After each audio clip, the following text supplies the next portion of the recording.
हा महाराष्ट्रावर झालेला आघात आहे.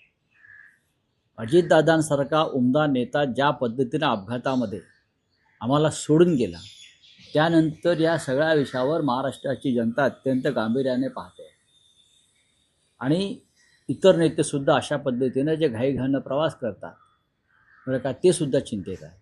राज्याचे मुख्यमंत्री प्रवास करतात, राज्याचे उपमुख्यमंत्री जे आहेत आपले दुसरे शिंदे, ते सातत्याने विमानामध्ये असतात. अशा प्रकारचे त्यांचे सतत दौरे सुरू असतात.